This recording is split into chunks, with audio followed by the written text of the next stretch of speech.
All right, as both major U.S. political parties are expressing concerns about election integrity, meaning the process of voter registration, plus the counting of certification of votes. More from VOA's Chief National Correspondent Steve Herman on Capitol Hill. Democrats accuse Republicans of limiting access to polling stations and plotting to hamper the certification of the results.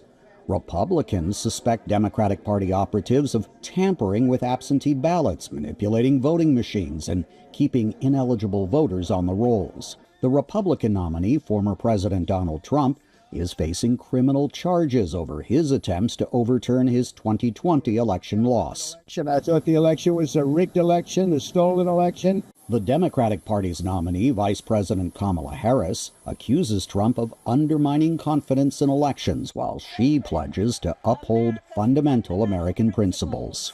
From the rule of law to free and fair elections to the peaceful transfer of power.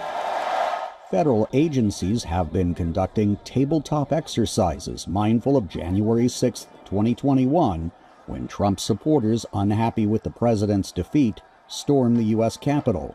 Has the preparations strengthened election integrity? That is the hope of stakeholders such as the 104-year-old League of Women Voters, whose chief executive officer is Selena Stewart. That doesn't happen, but I guess it's a wait and see.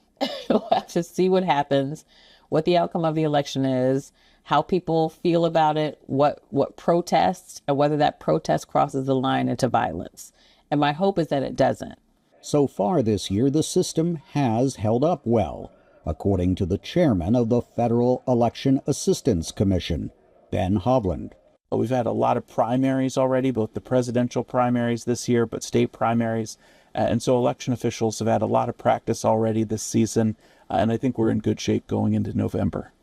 Election officials in Champaign County struggled to get results out last night. In Champaign County in the state of Illinois, the local Republican Party in 2020 tried to have a judge compel the county clerk, Aaron Ammons, to stop counting mailed-in ballots. And he dismissed that claim, and I was able to count the ballots. But they definitely tried it, just like they were trying it other places across the country. Threats, intimidation, and lawsuits have prompted many election officials and volunteers nationwide to quit, according to Ammons. It does a disservice, and it really is disheartening to the people who do this work if we're not getting the support that we obviously need for being on the front lines of democracy.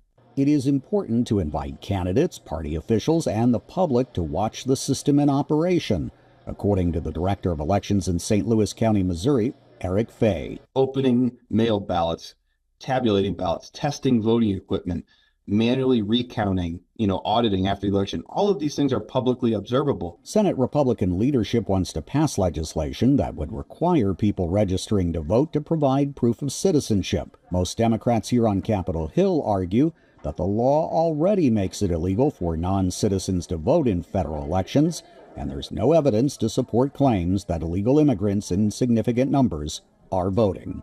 Steve Herman, VOA News, on Capitol Hill.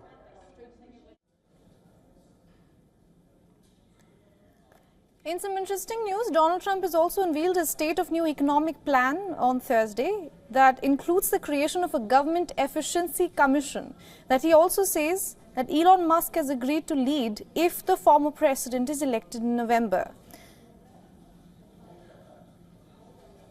I'm going to read a quote from Donald Trump. It says, "At the suggestion of Elon Musk, who has given me his complete and total endorsement, I will create a government efficiency commission tasked with conducting a complete financial and performance audit of the entire federal government and making recommendations for drastic reforms."